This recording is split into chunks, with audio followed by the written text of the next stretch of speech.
The Falls Count Everywhere podcast would like to mention our friends at the following. We Talk Wrestling. For the one stop you need for the most intriguing stories and headlines, and info on independent shows in multiple regions, We Talk Wrestling has you covered. Subscribe to Facebook's #1 interactive community for professional wrestling today. Pro wrestling on Tuesdays are a blast with the Wrestle Talk podcast. Join the Night Owl, DJ Big Sexy, Luke Roberts, The Alpha, Jay Wade, Nightmare Jones, and many others as they bring you the hottest takes on the major circuits, showcase interviews with various indie stars, and the only place to get news on the most popular fantasy wrestling promotion, the FWWC. Catch them every Tuesday night at 7 p.m. Central. Find all of their media outlets on their website at WrestleTalkPodcast.com. Before each and every show, we like to remind our audience that freedom is never free, and all of us should be grateful to those who lay it all on the line. To all our first responders, military, and volunteers that help our nation every day, we love you and appreciate the sacrifices you make to protect all of us. Get ready for episode number 123 of the Falls Count Everywhere podcast, as we present our 2023 Halloween Spooktacular, ranking the most scariest match types and most frightening wrestlers in professional wrestling history. This podcast is scheduled for one episode, where falls count everywhere.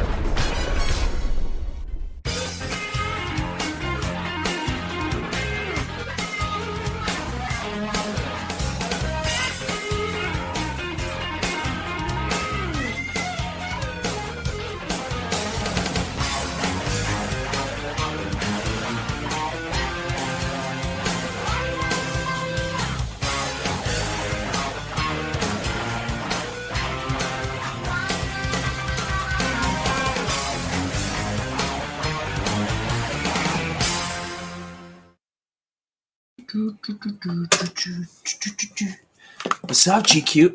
I can't find the button, GQ. There. I was about to say, you're going to go with the blind that way. So, how you doing? What's going on? I'm doing good. Welcome to the Falls Count Everywhere podcast. Yeah. Welcome, everyone. There are some mechanical issues because one of your lackeys from a couple weeks back. No, it wasn't. They spilled stuff in the equipment, okay? It wasn't us.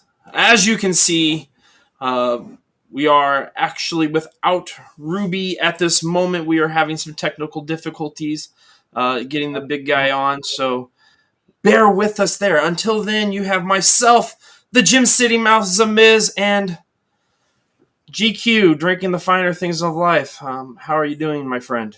I'm doing good. It's the new Black Fanta. Okay, I don't drink soda, so I've never been a soda drinker, really. So what's your favorite soda, then? I know this is wrestling, but like... Diet Coke. Diet Coke? Mm-hmm. I'm a Sprite guy, if I have to drink. Or a ginger ale, please. Ginger ale is not a soda. Like... So how was your week, though? What? So how was your week? My week's been very up and down. Very up and down. The wife got taken to the hospital. So we've had an issue there. But she's doing better. She's getting stronger, getting more life back in her. So she's healing fairly well. And then we put up window seals today. Yeah, I windowed. Yeah, put the plastic up. Getting winter ready. What about you, my friend? Did you have any shows yourself at all? Or? No, I didn't have any shows. I know, what was it? IWA Productions, they had a hot show last night or the night before. Champions. Yeah, new tag champions and stuff. So there's some great stuff going on down there. Who else had shows? SICW, of course, had shows. The Big Ben Memorial was last night. Correct. And they had a show earlier in the week, though, too. Yes. At the Missouri Club. Hopefully we get Ruby on here and we can maybe hear some tidbits on that one. Hey! God, I I gotta pull you guys out of freaking drowning in the freaking ocean. Holy crap! Drowning? What are you talking? We were doing good for Drowning. drowning. Drowning is what your boys, when you took over the show, spilled soda in the machine. That's why Ruby had problems. Whatever. It wasn't Skylanders' fault. I thought we were still talking behind stage after everything I played. I'm like, are these guys talking or what? You know, I couldn't hear. Well, no, I could hear, but I don't know. Let's kind of kick it off here, I guess, guys. I don't know. I think got a lot going on. Let's just say that I'm pretty, at this point in the stage of my life, that I'm regretting that I ever chose technology as my choice of career, because now it follows me every fucking day of my, excuse my language, every day of my life, even when I'm not working, and I have to do this. It's like the spirits of Halloween. You know, I've tried to play it in. You know, I did something nice for Halloween, played all the little jack-o'-lanterns in the background, and then all the freaking ghosts and goblins, freaking technical gremlins want to come and still give me trouble. And I'm still blaming Z because you guys hacking my damn studio a couple weeks ago. GQ, it's not been the same since they've done this, dude. It's not been. No, I know. I'm still fixing stuff, and I try to fix stuff, and then stuff gets more broke. Oh my god. Hey guys, I'm joking, man. God. Oh. What? That wasn't. I'll tell you what we'll do, because I still got to get a drink. I literally have spent like 35 minutes trying to fix something that I still don't know. And when I rebooted my computer, this freaking very expensive desktop that I had gotten, I let it shut down for about a minute. When I turned it on, it's like the fans have kicked on so loud, like it was taking off on the freaking runway, and it shouldn't be that loud. Oh, Lord! So how was your show at the Missouri Athletic Club? We'll get to that here in a moment. Here, guys, We're gonna give us a couple minutes. I got to get a drink. Make sure you're sharing the show. Remember, we're on Facebook, we're on YouTube, we're on Twitch, right? Twitch. And Kick. If anybody was watching on Kick, because all the damn nerds are all gaming and trying to get some freaking stupid hookups. Hey, we're nerds here. I don't know, but you know, some of these guys think, hey, we're about to nerd out on some wrestling Halloween stuff. Yeah, some of the kids are all about 3 letters, ASL. But anyway, we're going to go ahead. If you know, you know. I'm going to shut up. Give us a couple minutes, guys. We'll be right back. Hopefully I'll be in a better mood. I think I might also grab some whiskey too. Screw it. I'll be back. Here we go. Check out these great shows and appearances coming to a city near you. Saturday, November 4th, World League Wrestling returns to the Harley Race Arena in Troy, Missouri for their huge 24-year anniversary spectacular. Your main event features the WLW World Heavyweight Champion Superstar Steve Fender defending his title against NWA Superstar The Masterpiece, Chris Adonis. Doors open at 6 p.m. with a bell time of 7 p.m. Ticket prices start out at $20. For more information on the event and to purchase advance tickets, visit HarleyRace.com. Saturday, November 4th, Southern Illinois Championship Wrestling comes back to the Belle Claire Fairgrounds in Belleville, Illinois with a huge winner take all main event. Don't miss Bobby D defending the Central States Championship and gain the possession rights to the Bruiser Brody Memorial Battle Royal Cup as he faces your Canadian hero, Sean Vincent. Doors open at 6 p.m. with a bell time of 7 p.m. Reserve your seats for this great event by going to sicw.org or by calling 618-286-4848. Also, keep your ticket stub from this show to attend the SICW All-Star Wrestling Show tapings located at 823 State Street in East Carondelet, Illinois the following day on Sunday, November 5th. Tapings start at noon. Mid-States Wrestling makes a return to the Relics Event Center in Springfield, Missouri on Saturday, November 11th as they present Veterans Day Slam. The fraternity, Astonishing Austin Molitalo, and the Smoking Ace Luke Langley are scheduled to be in action defending their championships. Tickets start at $15 with doors opening at 6 p.m. and a bell time of 7 p.m. Tickets are available at both Premier Law locations, online at mswtickets.com, or by calling 858-848-SLAM. Saturday, November 11th, Illinois Elite Wrestling presents Fight for Honor at the Granite City Elks Lodge located at 4801 Maryville Road. Doors open at 5 p.m. with a bell time of 6 p.m. IEW Heavyweight Champion War, Kato, and Brandon Espinosa are scheduled to be in action. Door prices are $15 for adults, $5 for kids. Children under 5 and military veterans with valid ID get in free. To save money on adult tickets, purchase them in advance by going to IllinoisEliteWrestling.ticketleap.com. Remember, fans, without you in the seats, there is no wrestling. Make sure you make plans to attend these shows, and we'll see you at ringside. Oh my gosh. And it still continues. I make a mess in the kitchen for like trying to get a drink. Oh well. It's so good to have you. Nonetheless, Cheers. and I messed up getting my drink and I ripped a nail. Yay. Lovely. Anything else? I think I should just retire from this. I hate when I break a nail. Yeah, well.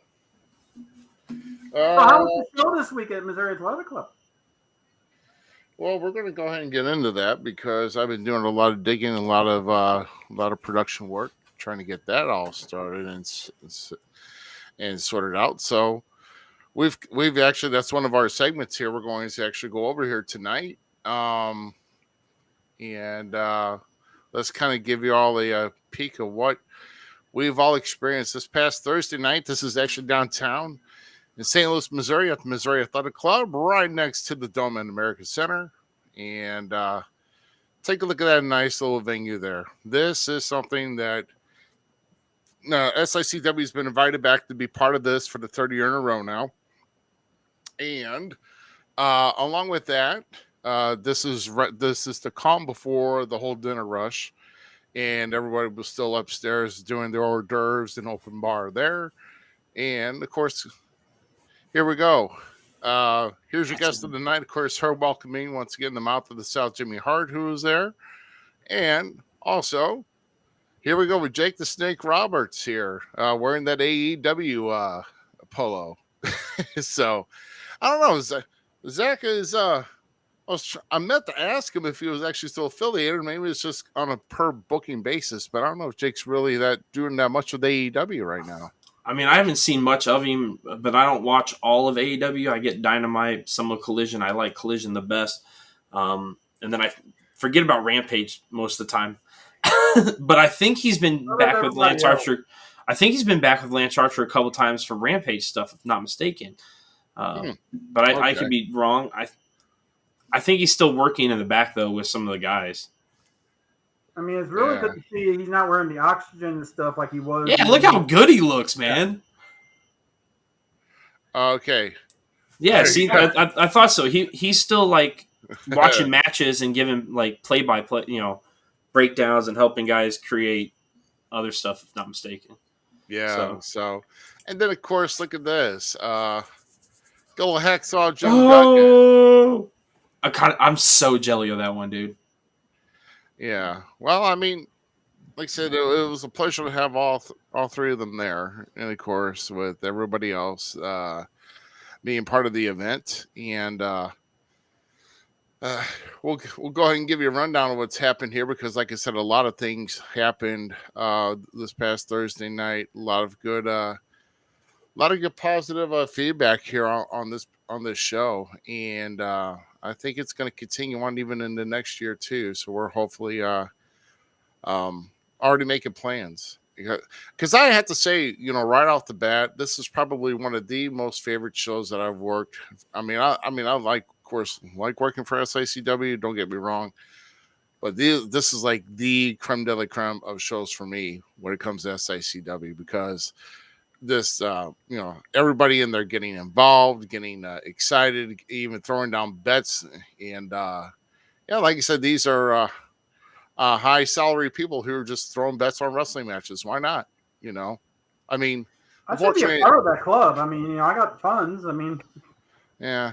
I want to see the thing like first year, I think I won on somebody like about $300, but this year I think I've lost some people some money, but we'll get into that, but I would never vote for you. I would never bet for you to win, Ruby. I know better than that. Oh, dang. Yeah, okay, yeah. Same treatment as always. Okay, moving on. No love at all. Screw you. I love you, because at least you don't lose. So, this was the first match of the night. Of course, this is me in the ring, if you couldn't tell with me being the impersonating the Ghostbuster Goblin there in the ring. Stay fucked, Hey. Marshmallow. You thought a Slimer, but you know what? Either Yeah, one Slimer. You know, I thought I might give you one there, GQ. You know, let it rain. You don't need to help me out. I find my own with it. Yeah, but you want people to laugh at your stuff too, so you know. That's Look at this beat down. Yeah, look at this guy. Who are you wrestling? That is actually James Jeffries. He is the Impact Pro Wrestling champion up in Iowa around the they're up in Iowa there. So he came Ruby's down. getting the beat Do they down. do stuff with? Are they the one that put on the shows there at the Hall of Fame? Yeah, that's the one. And of course, Very well done with the photo. yeah. Oh, by the way, most of these photos are, of course, courtesy of Ramblin' Hamlin Photography. Yeah, you know, of course, Adam Hamlin doing a excellent job along with Erica, his assistant, getting all these photos in. And look at these. I didn't realize how aggressive I get. Look at that. Yeah. I don't Ruby throwing down the sidewalk slam. I was trying to get them up as high as possible. That's why I'm kind of grunting. Or I It's guess like you're doing the hula and everything with the hula skirt on. that's Mr. Jeffrey's tassels. That's not me. Oh, Oh my god. Whew. Yeah, red and yellow grass. And but this is toward the end, where Jeffries had the quick advantage. He dodged the avalanche, came back with a higher cross body, and as you can see, I'm a little bit of shock because I thought that it was a 2 count. So it does look like when Stay Puft was blowing up at the end, you know, with the mouth open. Why do you got to mention me in the phrase "blowing up" in a freaking wrestling match? You are a I didn't mean you it like are that. a total. You are a total set of genitalia. You know, you focus on the blowing up part and not. I called you Stay Puft again, okay? Open mouth, insert foot. Let's go to the next match. Holy crap, dude! All right, so next match was a Silverback. Yes, Silverback Joe Helms. Are those crooked when they come out, Ruby? Say what? Are those crooked when they come out? Yeah, they are. Okay. That's all right. I know she don't have to lean, so I mean, so other times you do have to lean. So, but yeah, we got Kid and, no, I was gonna say Kid and Play. That's pretty bad. That's Peyton Ayers and Silverback Joe Helms. And this is a big boy, man. Peyton trying to stretch out Joe here.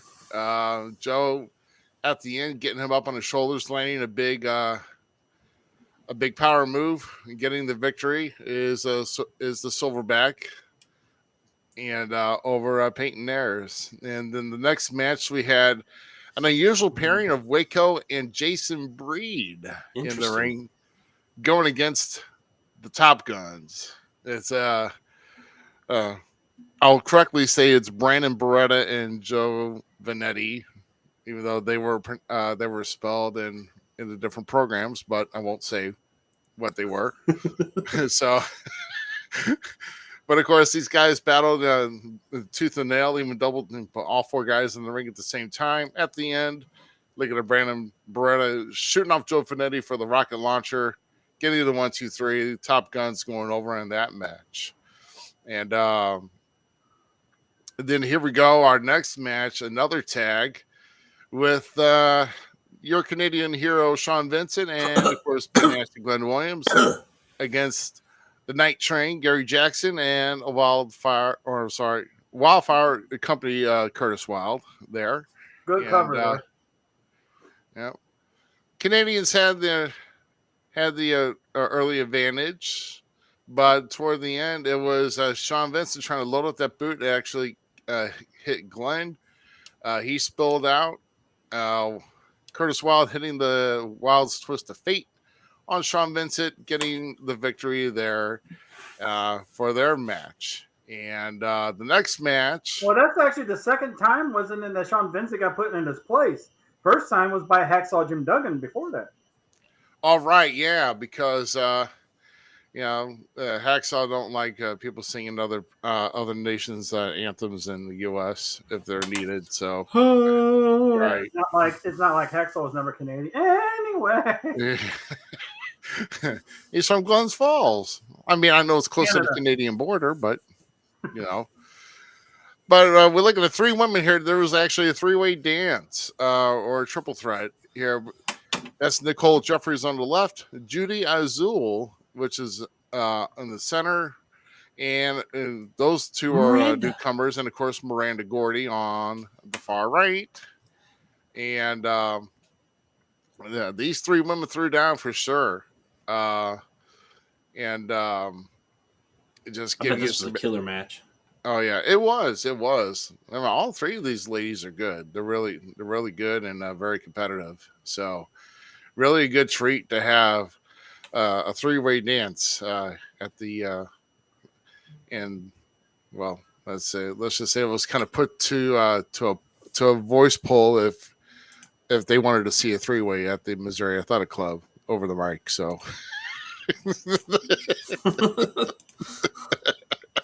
And of course, about 90% of the male crowd shouted. So, the beautiful leg drop here by Judy Azul, who is actually really, really good and really got a pie for that leg drop hitting Nicole Jeffries. But at the end, it was Miranda Gordy. Yeah, I was gonna say it was my girl, Miranda. Miranda getting that power bomb on Judy Azul, getting the victory, and winning the victory over those two ladies. And the next match.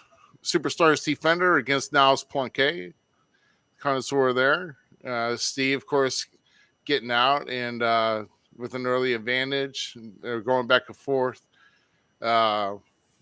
Just technically, these guys are technically sound, and they're pretty much met each other's match throughout the course. And Niles Planquet trying to come back and hit some good suplex and some other power moves. But at the end, as we see video proof, Steve's going to say he was stretching his legs and didn't realize they were caught. So, but man, come on, man. You got to be blind as a bat to know up on the top rope using leverage. Hey, did the ref count 3? Yes. That's all matters. That's all matters. That's all matters. Oh, hold on. It was Nick Ridenauer, though, right? Yeah. He's blind as a bat anyway. You can't be mad at the player. You got to be mad at the game. Right. Steve did what he had to do. Yeah. Well, sometimes you just can't keep your eyes on some things surrounding. We have to focus on the count because you have to see if the shoulders are going to come up. So, but yeah. So Superstar Steve with that victory. And last match of the night was for the SICW Classic title with the Big Texan giving Attila Khan another shot. And you see Attila cut him off before even getting down the stage. Now, this had a few people worried and kind of pearl clutching, if you know what I mean. Because look what's around these guys. I was just going to point out the nice glass doors and glass wall and everything. Yeah, there. chandeliers that are up there. Yeah. So, I mean, this is the Missouri Athletic Club celebrating 120 years here at this building, and you don't want to deteriorate anything or damage anything in this case. So, but yeah. This was pretty much outside more than it was inside. As you can see, not these two. Yeah. There's some other good. I mean, the referee let a lot of things go in this match. Let's just say, and yeah. So Attila was choking Texan with the chair. Texan came back and hit him with the chair, and of course, poor Herb's right there in the front here. I'm surprised that he didn't get hit. Oh, these guys didn't run into him here. Then eventually they've got on the ring, or at least they did some in the ring here. Texas covering. Attila did bleed some, as you can see here, with a foot choke on Texan, just looking mean as ever. Go back one. Go back two now. Looks Another like one? Texas will busted two in the mouth. Oh yeah, probably. He still No, ate it. that was actually from the Texan actually went down and actually bit Attila on his cut.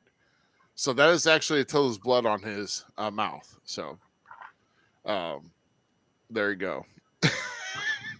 Trust me, I've got other video proof of that. So, you can see all the shots at Ramblin' Hamlin Photography on Facebook. So if you want to, Texan knows how to win a match.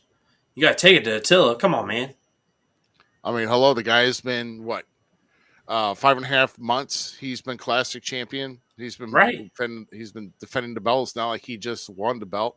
He's been defending it. So, but Way to go, Big Texan. But getting back to where I was going here, the match actually got thrown out. Actually, it was a DQ win for Texan, as Attila they didn't enforce the rules at SICW, the old wrestling at the chase rule, old NWA rule. Thrown over the top rope is a disqualification, and that's what Attila did to Texan. So Texan won by DQ, but it didn't stop there, as Stephen E tried to get in and interfere with the match. And he actually hit Texan from behind, and you see what happened here. Got caught red-handed, and excuse the photo because things were moving so fast when this photo got shot. But look at that. Stephen E now knows what a lot of us wrestlers know, that it hurts to play with Texan. So, that lariat. I mean, it took him right off his feet too. Yeah, so it took him off his feet, and then of course it ended up being a Donnybrook where there were 6 guys out here. Let's see, Niles Planquet and Sean Vincent were not in this picture, but they were part of that. But it was pretty much a big Donnybrook. So that's what happened here at the Missouri Athletic Club this past Thursday. And let me tell you, it was quite an event. I mean, you can see all these guys in here. They did lift their ties down. You know, they're all in suits. I mean, there's women that were dressed up here too, but a lot of them were guys. A lot of them were men. So, you know, but you know, you gotta love the atmosphere with the lights down in the ring, and I don't know if it's just me, but usually there's more smoke in the room at this time at the end of the night. I don't know if because they light up the cigars down in you can smoke inside the athletic club in certain areas, and this was one of those areas. But no, I mean, a lot of good, exciting energy that was there at the club last Thursday night. Like I said, it's so yeah. So CBD was riding a roller coaster when he got the clothesline. Yes, yes, he was. Yeah, his spooky season came early. Yeah. I'll be surprised if his pants were dry after that hit. So that's all I'm saying. They're never dry. Poor Stephen E. Poor guy. So, but that's part of what we're going to have. But you want to go ahead and make sure you're tuning into SICW All-Star Wrestling on Facebook at SICW Wrestling Explosion, 8 o'clock every Sunday night.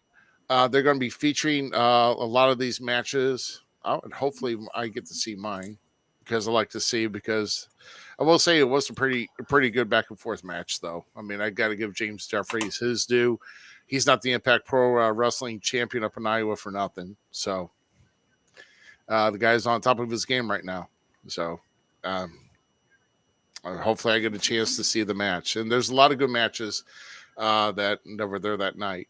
So, in fact, go back and watch tonight's episode if you can, because a lot of wrestling at the Chase stuff's now coming out that was involving with SICW, and you'll see that in the coming weeks. And of course, you know, We've already played our upcoming shows, so it's yeah. I mean, I mean, Yeah, you're setting the stage, and Texan and Attila almost tore down the stage. right? Yeah, they almost tore down. Yeah. Yeah. I don't know about you guys. I have a big disappointment from this weekend. What's that? I was not able to fly into town in enough time to make it to the SICW show last night, the Big Ben Memorial Show. Right. Yes. Yeah, the Big Ben Featuring Memorial the Show. return of a lot of people that made a big name around the area with Gateway and at times with SICW though too. The old school Warriors. Yeah. My yeah. favorite that I hated on this though. Rat Boy. Rat Boy and Sam Bacardi came back for the show and everything. Wow. And you saw Bacardi. the dolphin dive. He did the dolphin dive. Not like the one that you did that one time that's mentioned in somebody's book, which I'm not going to say. But I was watching. There was one match that was actually put up there. I think it was the first one, where it was a Billy McNeil and who was it? I think Waco. But was Brian Stull the actual ring announcer? Brian Stull was there, and so was Patrick Brandemeyer too. Well, I saw Patrick Bearmeyer there too. Yes. So when I thought, I was like, man, is that Brian Stull announcing the winner of that? So no, Brian Stull, and I haven't talked to him in a good while, but I know he did some work for GCW as well. So good things here for GCW. So the Stolly, I don't know. The Stolly's been doing a lot of good things. So I wonder if he's still doing some work with the Battlehawks. And of course, they'll be back this season. I'm actually looking forward to that. Hopefully, I get a chance to go to some of those games with the Battlehawks. So let's see here. But I know that he actually got involved with pulling Devin Andrews off the ring apron, which I kind of laughed at that. So, hey, did Devin Andrews get beat up? I don't know if he got beat up, but he was getting ready to get involved in the ring, and Brian Stull pulled him down. Man, I would be really upset if Devin Andrews got beat up and I didn't see it again. Oh well, he didn't stick his landing, so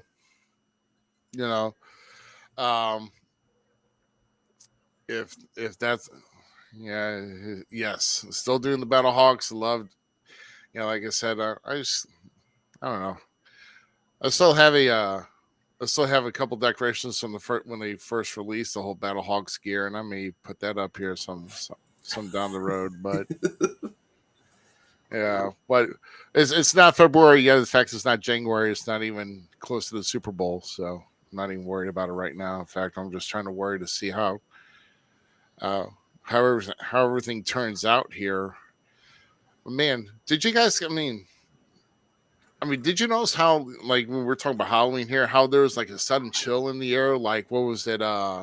Saturday, like Friday was like the last warm day we had. It like got up to 80, and then next thing I know, Saturday morning it was like 43 degrees. So up here, it was already shifted, man. It was shifting already. Like Friday, we went from like okay in the morning to it's getting cold. This is why you keep places in Dallas, Texas, and Beverly Hills. No, man, I like the cold. Bring on the cold. I'm one of those guys. Like I got my sweatshirt on. I'm ready. I got my sweatpants on. I'm tucked in. I love the cold. Yeah, but we only had like some good medium weather between like kind of warm and then like between the kind of warm and then the cool. Like we had that for about a month ago. We didn't have it for long. And I just kind of wish we had some more of that type of weather. Because, I guess you can still do bonfire weather still, but, if you wait till about Thanksgiving, then it's way too late for that now. So maybe there's be some bonfires going on come Halloween. So I might fire my fire pit. Yeah. Hey, let's do this. For whoever who's watching here right now, since we're kind of talking about Halloween, what's your favorite Halloween costume that you dressed up in ever, if you could think about it? So like when you it doesn't even have to be when you went out trick or treating as a kid, even if you dressed up as an adult. You know, what was your favorite costume? So I dressed up as the greatest luchador of all time. La Parka? No, no, Nacho Libre, man. Nacho, that's even No, for real, man. So one year I decided to go as Nacho Libre, and I ended up winning 3 Halloween costumes.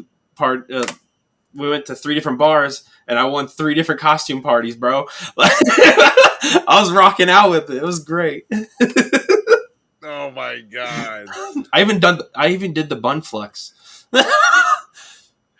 Yeah. Well, we were talking about this yesterday because we had a family gathering, meeting for my mother's birthday and all. And my mom happened to bring it up, and my wife was like, "Oh yeah, I've got that right here on my phone." It's like she's already got like blackmail, like ready to go. Wait a minute. And we don't get to see the picture? No, you don't get to see the picture.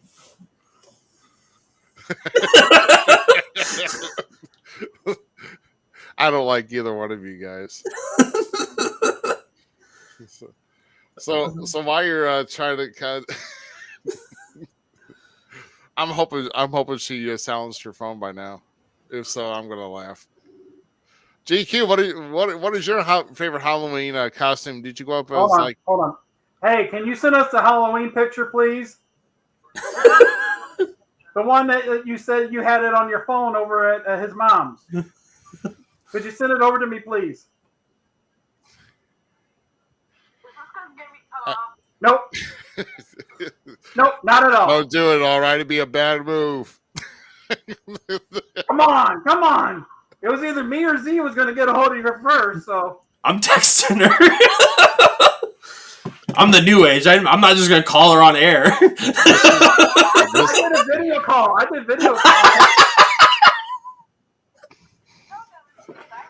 And this is why. You got to deal with him also, so it doesn't matter. I'll get in trouble for it. And this is why you don't. And this is why you don't let your wife be friends with your friends. Please send it to me. Love you. So since he's busy talking to your wife, what's yours actually? When it comes up for me on a show, then you can get that one. Hey, so, bye. You finish talking. We'll bring you back in a minute.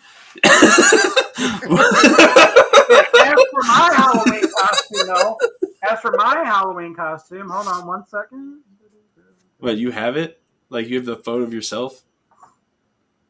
Oh, he dressed up as Pac-Man. Pac-Man. That doesn't look right. Dude, look at that console in the back, dude. This is retro. Shut up. Look at that. I am like questioning your childhood.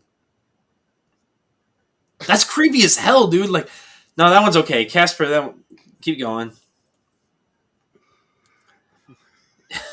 That one's kind of creepy.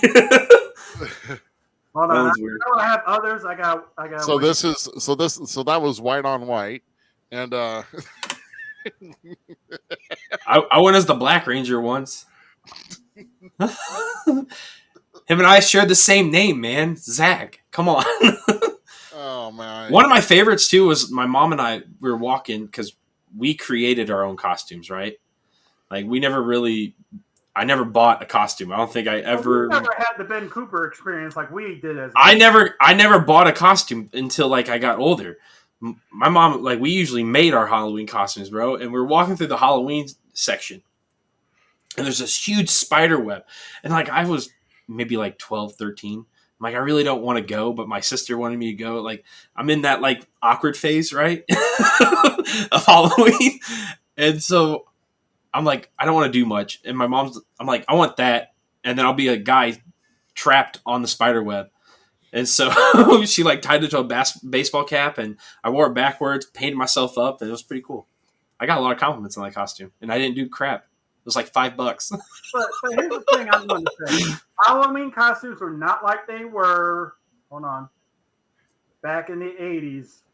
Did Ben you get Cooper, he was the king of it and everything. Hold on. I don't even know. No, what in the hell? What is that? Well, the first one was Beastman from He-Man.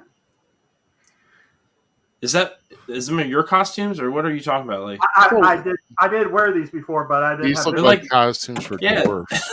it's like you went to the Dollar Tree. Yes, that one's awesome, dude. I want that one. I need that Road Warrior one. Wow, look at the Hulkamania one. What? See that? No, the Road Warrior one was better. I like that. That's cool. It's kind of creepy. See, this I couldn't These wear look- these because I'd split out either the butt or between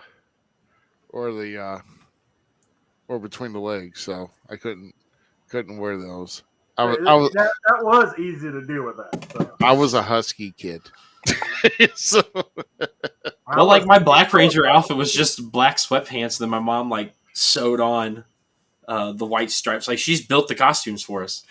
Like we came up with the ideas and we just helped her with it. Like I'd trim them out and it was awesome. Yeah. It was which, by the way, guys, you keep bugging. You bugged my wife, but then she's asked what's in it for her. yeah. So, She just asked me what's in it for.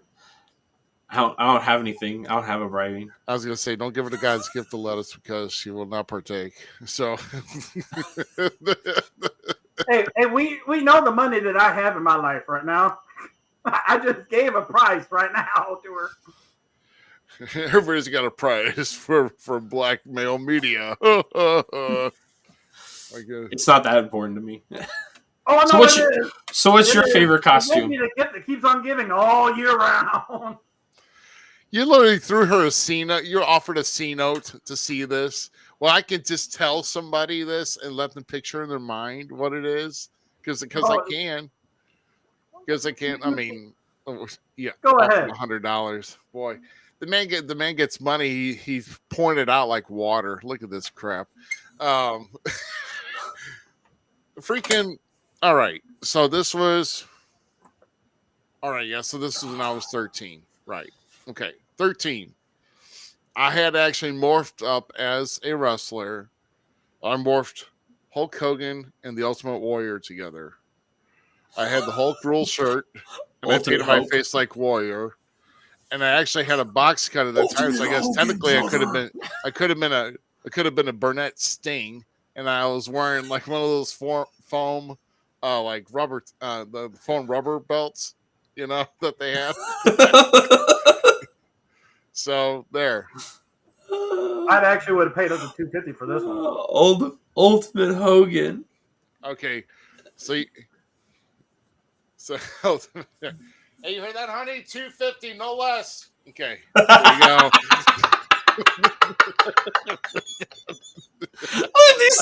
These two are making a deal about it. Like that's funny. Oh my God. Uh-oh. Yeah, well, we were just doing an update as we're on live right now. He said, "Oh, because I just described it to them." They're like, "Oh, well, then I would have paid $250 for that." Like I said, "Okay, honey, $250, no less." There you go. It is. Okay. Since you love God, well, what? Boy, I don't know if I don't know if we can talk about that love on the camera or not. My love. Whoa! Jackson. Oh my God, we're what's up, Tyler Cooley? Tyler Cooley's in there. We're talking about our favorite Halloween costumes. Like, so what's yours, buddy? Yeah, well, we'll wait for that. But I just like the graphics here. I'm glad that You did good. Well, Restream offered them. I'm like, oh yeah, we're doing really? graphics. We're doing spooky graphics. Yeah, he likes the font too. It's like, yeah, well, this font is cool. Of course it is. It's awesome stuff. Like he knows anything about cool. Well, it's only in his name, you know. He only lives the name, bro. He only lives the gimmick. So, okay. Nobody wants to see that one. What? Yeah. So I'm gonna have to go by the cuff here since technically I'm down. Look at all that. Who said that? Oh. Ooh. Oh. Hey, you know. Guess who got the photo?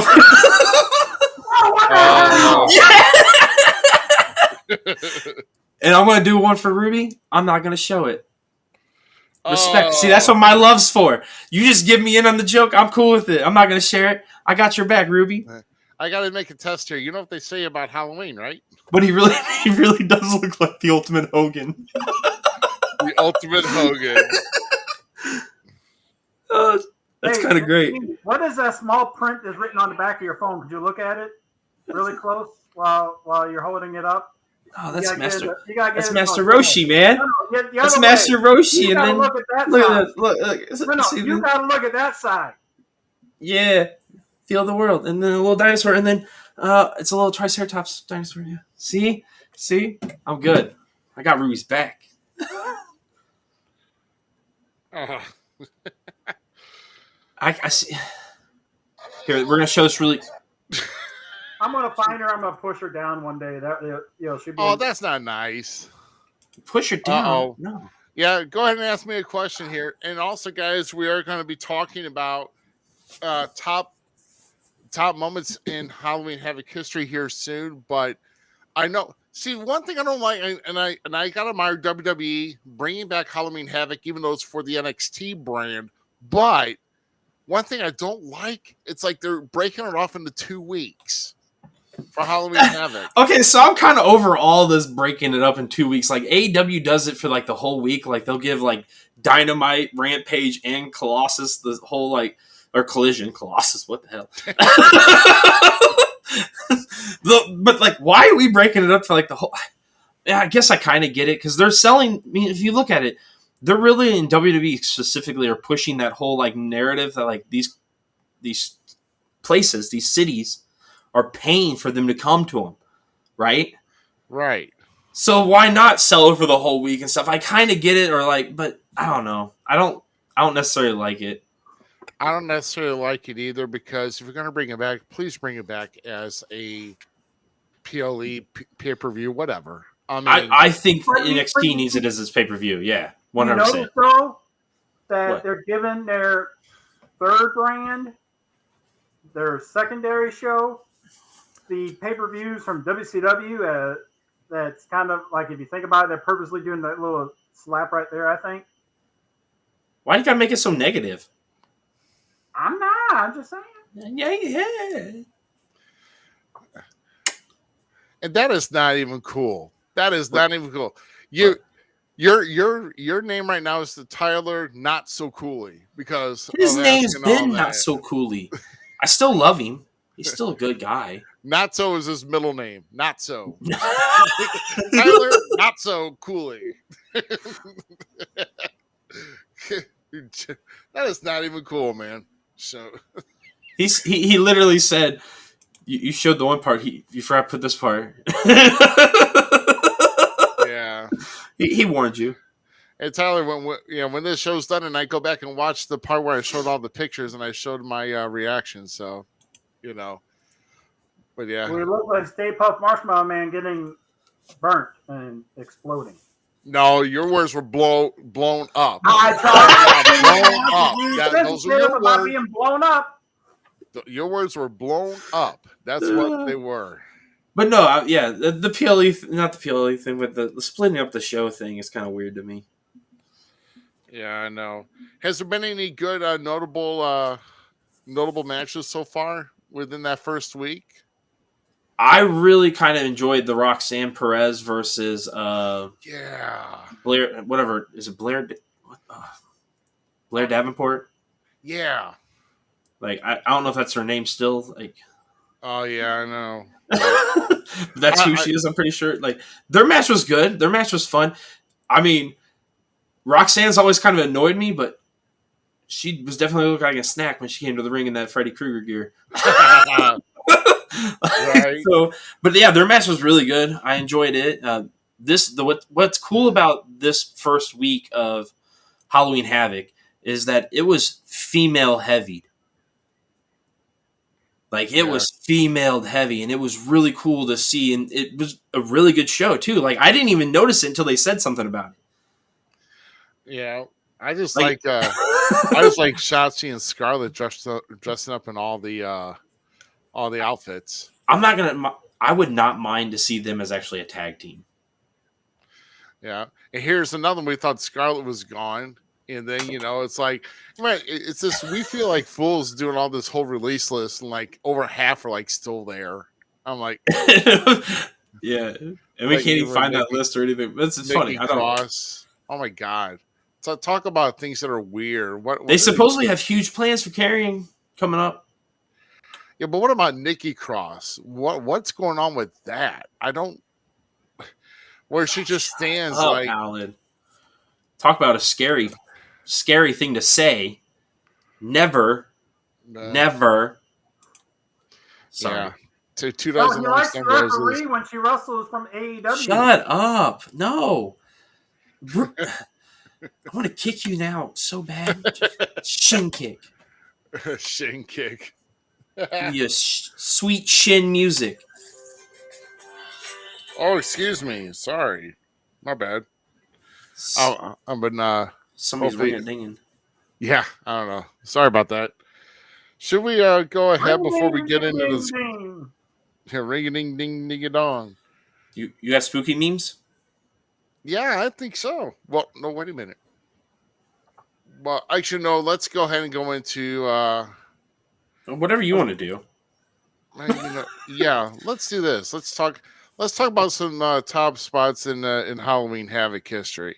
Which, I only have two that I thought were great moments. I only have two.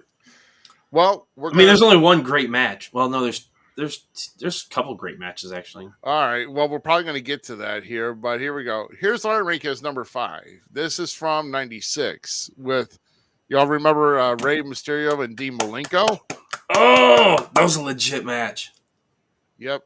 And the Slim Jim covers just made it all the better, to it. Isn't that's the same year that one of mine's going to be. That's the same year that DDP versus Macho Man happened. Oh, you think so? I'm pretty sure, isn't it? I have to do research on that. I did not get that. I'll tell you in a second. Yeah. But while we're doing that, let's see. Here's what I had for number 4 right here. This is from '91. Dustin Rhodes and stunning Steve Austin. Oh, that's sick. Yeah. From Halloween Havoc '91. And yeah, just use the same color ropes as you do your regular TV shows. Don't go into any detail or anything of that nature. I don't know if you guys had this on your list or not, or at least you knew about this. But that wasn't because I'm saying the wrong thing. Yeah, I literally just watched the match. It's a good match, definitely, but it wasn't like memorable. Well, I mean, we're talking about. Or at least trying to put out the best matches of that. Now, number 3, Steiner Brothers, Nasty Boys, U.S. Tag Title match from Halloween Havoc '90 in Chicago.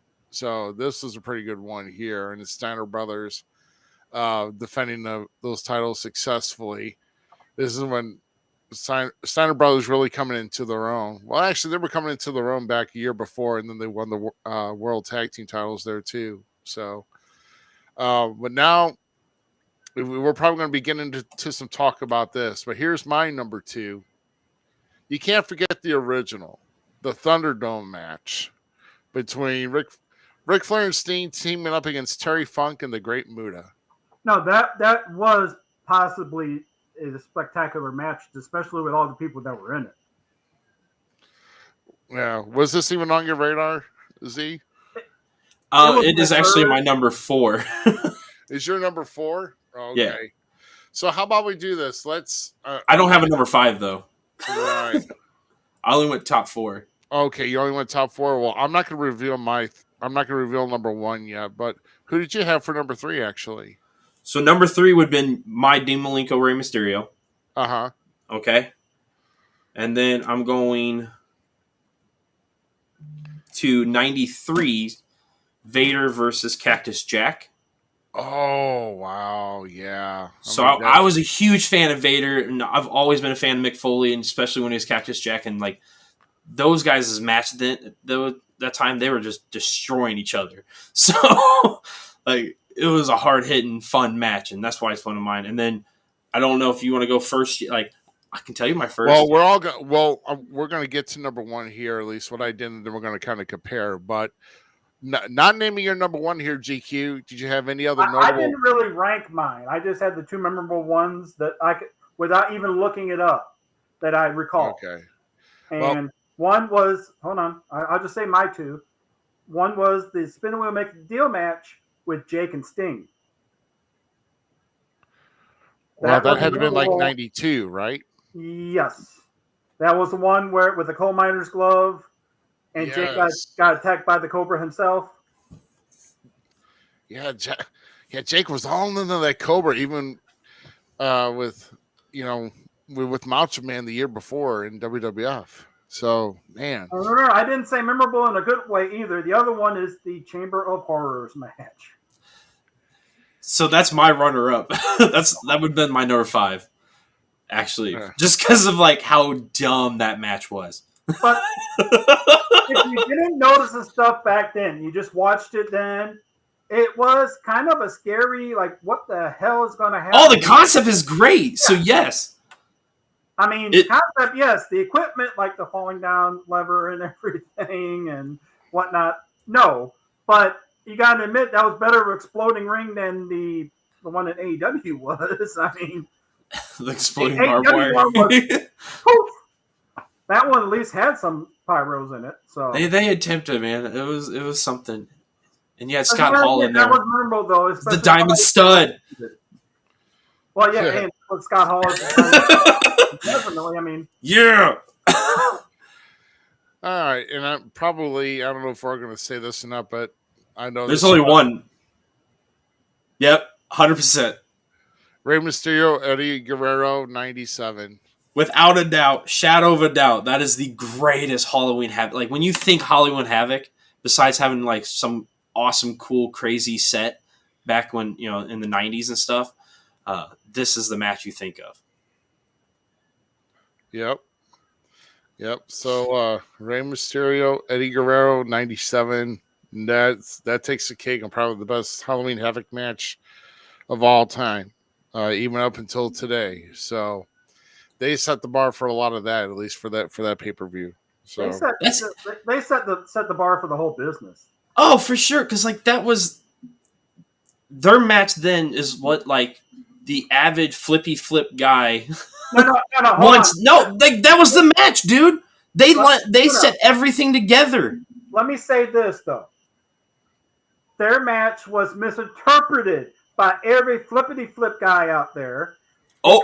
They were telling a story. They were still doing stuff. They may have done some high impact stuff, but everything made sense. Wasn't just out there doing 550, 360s in the air and everything with a drop kick going out to the ring, split moonsault and everything back into the ring and landing on your head. I think this is this easily goes down as one of the greatest luchador matches of all time. Like that's just for me. And I've watched a lot of AAA and all this stuff. And there's some awesome matches down there. But these guys are the ones that put it in the faces of the American population. And they're personally 2 of my favorite wrestlers. So I can't say anything more about it. Like I love that match. You can go back and watch it. And it still holds up. Yep, absolutely. And which brings us into our next segment here, which is we're at that point, guys. So let's get it going. There you go, baby. Solid gold for Wrestling's Gold memes here. Yes, and we do have a spooky edition of this for Wrestling's Gold memes here this week. Do we have a return of the Dink the Clown one? I'm just saying. No, we don't. He's already in the chat. No. Segway. Be careful what you drink here, Zach. So, start off here is the first week on Halloween when trick-or-treaters come. That's when you forget to get candy and they're knocking on your door. This is, I turned the lights off for a reason.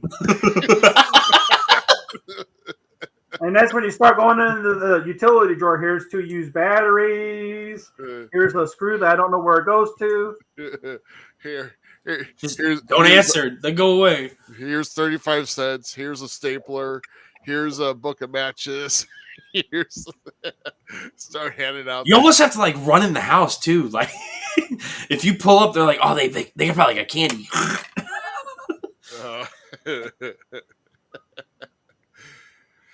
And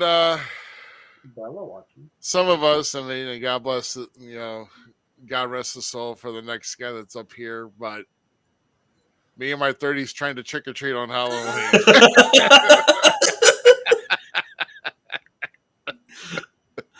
Oh man, I found this a long time ago. I was like, I'm going to wait till we do like a Halloween edition of the show. And it's sad to say, Bray's no longer with us, but man, it's just great. That is going to be probably the most scariest mask I probably have ever encountered. The only other, I think he tops like top scariest guys. Yeah, he's on my list, definitely. Yeah, no, the grossest thing that was ever made to put on anyone's face is that growth that they made for Jillian Hall, and freaking Boogeyman ate it. So, hey, it's a big gummy. That was so weird, dude. That was weird. Yeah, it made me gag. I'll tell you that right now. Segway. I'm out here telling the whole WWE universe I can't compete because I got worms.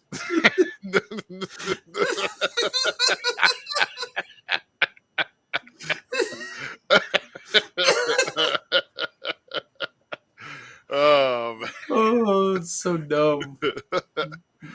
I've never seen like a contemplative look on the Boogeyman's face here because these eyes. Trenton's here. Hey, Trenton. Bella's here. Man, all the other guys that are here, make yourselves known. I know Tyler's here.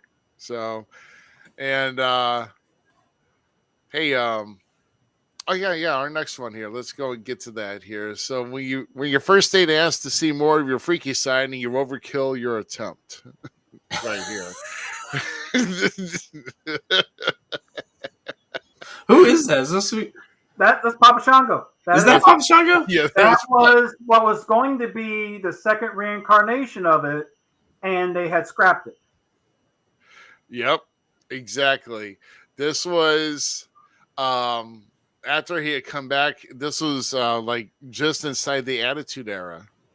They were going to bring him back, but no, they moved him to the Nation of Domination instead. Right.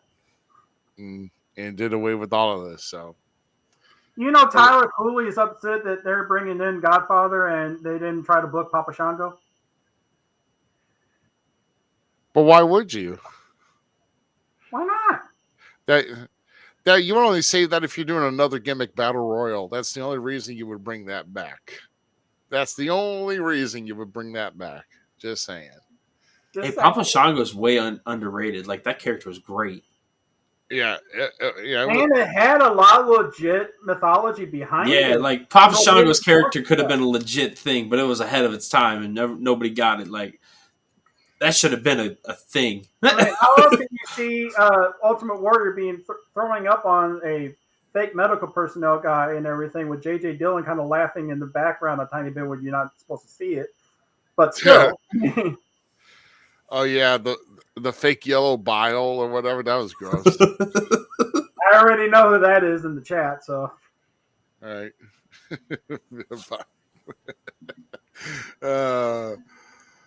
See, we actually got a couple more here for you, so this is gonna be good. Legend has it, if you look in the mirror with the lights off and yell "woo" 16 times, Ric Flair's face will appear. That's what Jay Lethal did. Woo!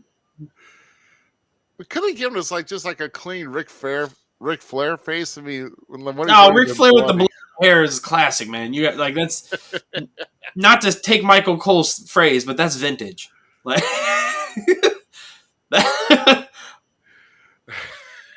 you know, you can't, man.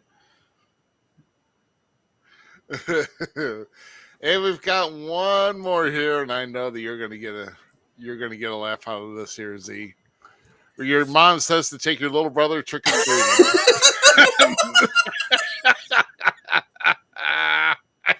Yes, Danhausen.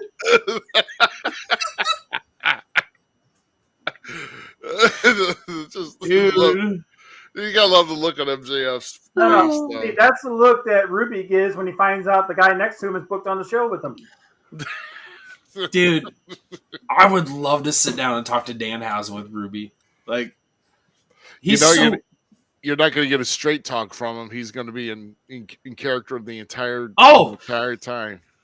Okay, so Glory Pro helped me become a fan of his. Okay, yeah. So we're at Glory Pro, and he pulls up out of a freaking Lyft or an Uber, right?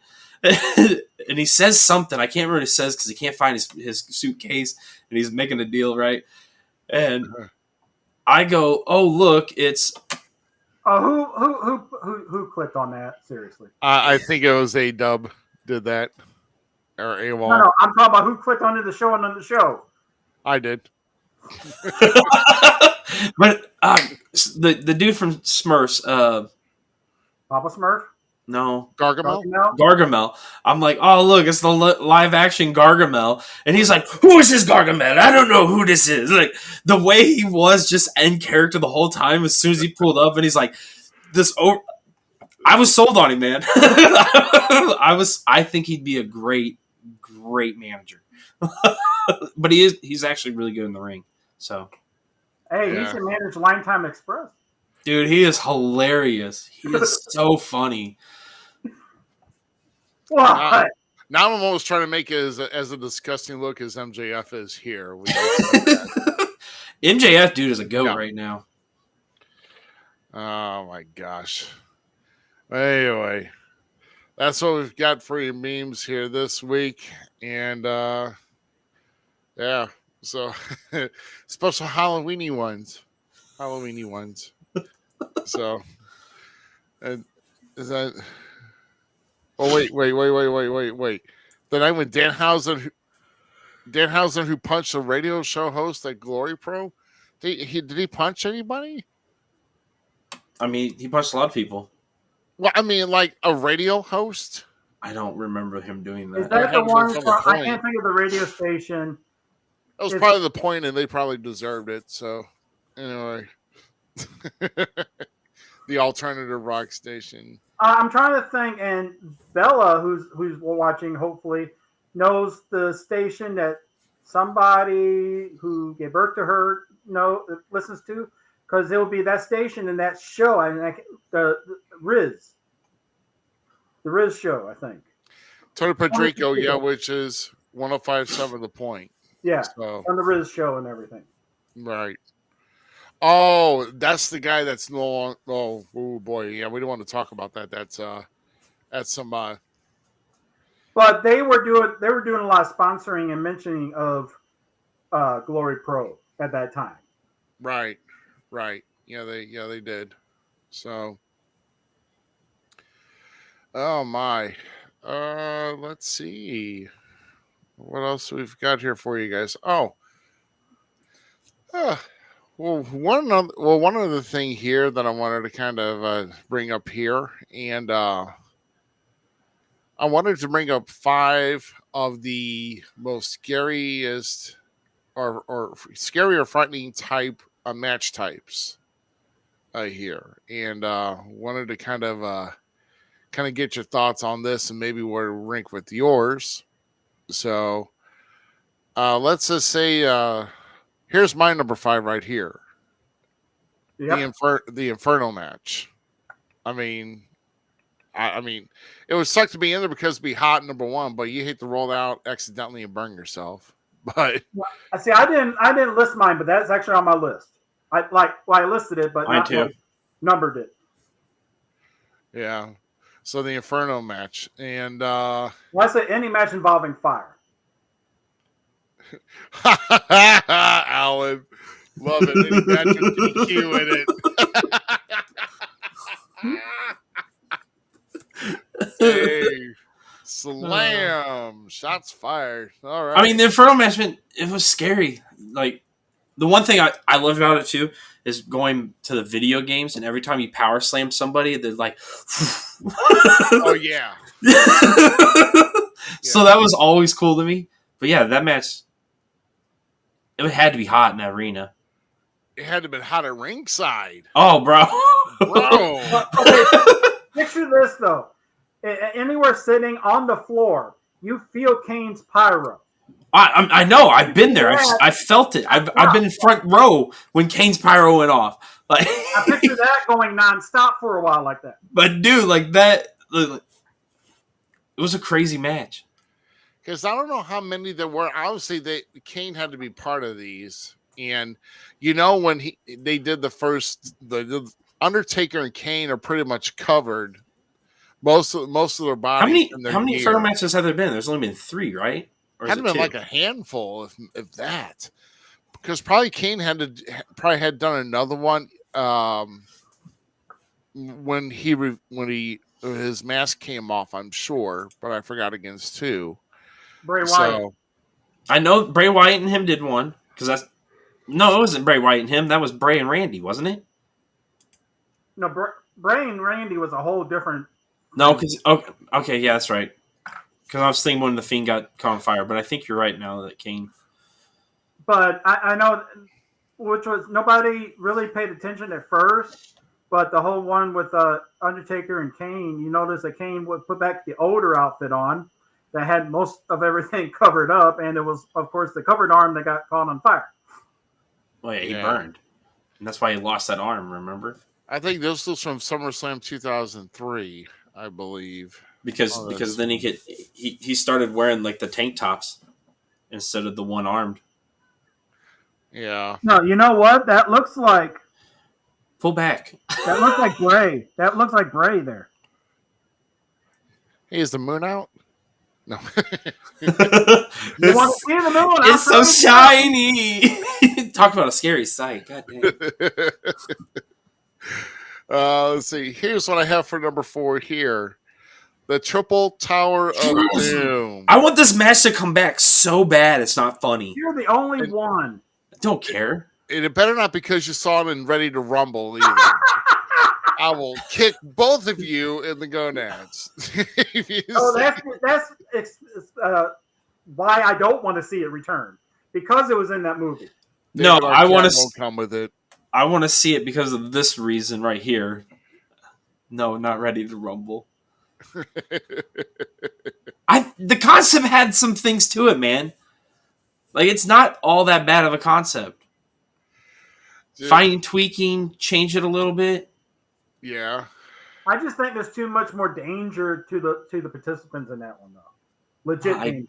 I agree. That's why you only use it like every once in a while, like a very rare occasion kind of thing. And this is like the revamp of it. You didn't see the original one. The original was scary. It was like made like in 86 or 87, and like the base of it was fitted around the ring, and then they put another small cage on top of that, and then another small cage on top of that, like you see here. And they're like dog kennels. Oh, the top one is a dog kennel. If I'm not mistaken. Oh my god. It was sketch. This one was actually like reinforced and all that stuff. Like, if they brought back this concept, I think they could really make something like legitimately work with it. I don't know how. I'm just saying I like this concept still. WWE brings it back as a major PLE or pay-per-view, and they have this as a main event. Well, my question here is, and this would be whether or not this would ever return. Did this match come before or after the infamous incident in Kansas City? I don't know that information. This, I think, you know what? I would have to say this could have been after. I mean, this is the new Nitro set, Okay. Yeah, so this is the. it could have been after the fact. I forgot when Nitro got that new logo, but I noticed the new logo that's showing there. It was like after the Finger Poke of Doom. Brett still wasn't there at that time then, right? Yeah, No. Brett was there. Brett was there. Brett was there. Brett was in WCW since the summer of '97. So he immediately left for WCW right after that Survivor Series, bro. So he didn't stick around. He didn't stick around. I only asked because with all the legalities and doing something that messed up, that's not going to be set in a stage-like atmosphere to where you can't see all the protection, Right. Like when they did the whole thing at the WWE headquarters, which you didn't see all the falling part where people were falling over on, but you didn't see that, That was a pretty dope match, too. I agree. I mean, it was funny. Yeah. This one is not on my list. A different version of it is. Different version of this. Okay. Hell in a Cell. Well, we can elaborate on that a little. Hell in a Cell. Well, we haven't even got to that yet. That's not even. That's mine. This is a different. You shut up. I'm telling you, this God. This is kind of like it. Well, no, there's 3 cages here. Triple Tower of Doom is on its own. How about we go to another one? This is another old school one. How about the scaffolding match? That is on my list too. That is on my list. So mine's a version of the scaffolding match. Is the X Division match is actually what I put in there, like the Ultimate X match. Ooh. Oh, okay. You know Right. what? Yeah, because especially how you had to climb all the way up there to get to it and everything, and. Yeah, and Now, was this the one with the blown out knees of Jim Cornette? But When I don't know. when he ragdolled the ring. Yeah. That's the Midnight Express there. Yeah, that is. Yeah, Dennis kind of. Yeah, so this is Starrcade '86, Night of the Skywalkers, where this happened, and possibly it could have been. I think Cornette did it at that pay-per-view. I'm really trying to think about that. If that's where he. No, I don't know, because I'm trying to see if Big Bubba Rogers was involved with that at that time too. And I don't know if Big Bubba Rogers was around at this one. It could have been the next one because they did it in back-to-back years. With the scaffold match, the Skywalkers. Well, yeah, because they tried to make it a thing. Right. And I think it was the second one that Cornette. Arcade 86. That's where he got injured? Yep, and it was Midnight Express versus Road Warriors too. Yeah. You know what? I think, probably the Big Bubba Rogers persona just came in not too long before that. So, yeah, but no, I mean, think of it this way: the only drop. I mean, you think that Triple Tower of Doom was something? You know how wide these scaffolds are, and you got to make sure you have to make sure you're sure-footed for this type of match, because if you make one slip, that's it. There ain't no way of recovering that, and you're hitting. I mean, and Cornette found out the hard way, trying to stick a landing, thinking it was soft down at the bottom, and he blew out his knees. So I don't think he was trying to land like that. I don't think he was able to. He was trying to escape. I don't think he was trying to get to the point of falling on his back, or he was able to make that turn for that. Yeah, I don't know. I don't know what he was trying to do. That's one question I probably wanted to ask Cornette. It's like, what type of bump were you trying to plan to do when you were hanging there? The surviving one. Well, yeah, obviously he survived, but my God, I mean, yeah, I don't know. That was a no-win situation there, because obviously he was not going to freaking monkey bar across the way to one of the sides. He was stuck in the middle. And I don't even know if that was even planned. So I know I have to try to look up later. If you still got access to the Plex and everything, Ruby, I think his shoot interviews are on there, and should be in one of them that he talks about it.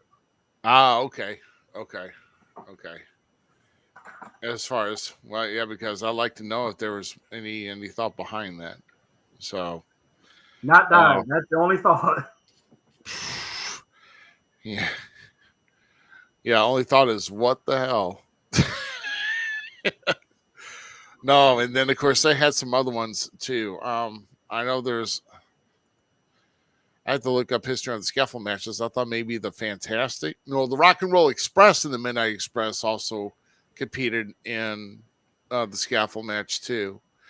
At least the one of the first ones, and then you get others trying it. Like New Jack trying to kill somebody through like 10 tables. Not saying this in joking way. Didn't the Skyscrapers actually do one too? Skyscraper. Oh boy, I can't remember if they did or not. Skyscrapers weren't really around that much. At least, I mean, there's a couple different formations of the Skyscrapers. There was me, Mark, and Dangerous Dan, and then there was Sid and Dangerous Dan. Didn't Sid and Mark also tag? No, Dan Spivey and Mark. Dan Spivey and Mark. So Dan Spivey was the consistent. He was the consistent in that one. First was me, Mark, and then other was Sid. But yeah. Let's see, we got a couple more here. Let's see. Here's my number 2. The Elimination Chamber. This would be my number 2 too. I'm with you on that one. That's not even on my radar on that one. What? I mean, when you think about it, even with the one they've had to redo, we had to redo up here. This is one of the newer versions, but even the older versions had like the grace. They didn't have like the platform ones here. They didn't have the platforms in the old ones. If you took a bump on that, you're feeling the grates there. I mean, this is steel. Then this is no give here. And like I said, they done it to where there's more LEDs on the pods, and made for special effects. There's covers here. I mean, my goodness. Very easy to replace the plexiglass on those chambers. Yeah. And there's the big W in the middle. Yes. This is this is WWE's Elimination Chamber. I don't know, but I'm kind of more of a fan of the original that came out looked like a dome. Like a round dome. The circle one, yeah. Yeah, the circle one. That's it's oval, but what? I bet you this is a lot easier to transport also, if you think about it. Oh, 100%. That dome probably did not come apart as much as this one does. Yeah. Yeah, these are full panels. Which we will have an Elimination Chamber pay-per-view in February next year, by the way. So this will be coming back here in about 3 or 4 months. So it'll be kind of interesting. Yeah, that's usually one that's leading right up to WrestleMania. So it's one of my favorite pay-per-views. It's one of my favorite matches, actually, is the Elimination Chamber. And you have to be tough as nails, even though they put these. I mean, this is still steel. The only padding is inside the canvas and inside the ring. If you bump it anywhere else, you're hitting steel grade. That's what you're hitting. And I bet that foam ain't much on the outside. I don't know if that's even foam. I really doubt it. That's more like masonite. That's merely put there. You're right. To not give like the grid marks if you do back bump here, so it's not damaging your back as much. But still, it's still an impact. Are we going to say like what we're going to bring up on our stuff first before you say your number 1? Sure. I mean, that's fine. Mine's actually fairly close to Ruby's, except for the scaffolding match I literally had replaced with the Ultimate X match. I see scaffolding was on my list. Hell in a Cell was instead of the 3 towers of crud. And any match involving fire. My 2 others, though. The casket match. I mean, the one with Warrior that set it up for it, that was probably the best, most memorable one with it, though. I just don't know if it felt like that scary. Like these all have that scary aspect to it. Like the casket match is great. Halloween. Okay, never mind. I'll give it to you. And Yeah. I just shut myself up with it. and the other one, the Buried Alive match. See, that's another one I contemplated even putting on the list, but I was like, Buried Alive. So like, if that's the case, then Buried Alive being honorable mention. Mine's Yeah. 3 Stages of Hell. I even thought about that too with the 3 Stages of Hell, but like I said, that's more like a cage match. I forgot what type of match it is. There's like 3 different False count everywhere. False count anywhere usually. Steel cage, and then maybe a No regular holds match barred. or no I don't holds know. barred. Something like that. Yeah, I know. I mean, that's something to contemplate as far as You could in the video game make the end be a Hell in a Cell match. So.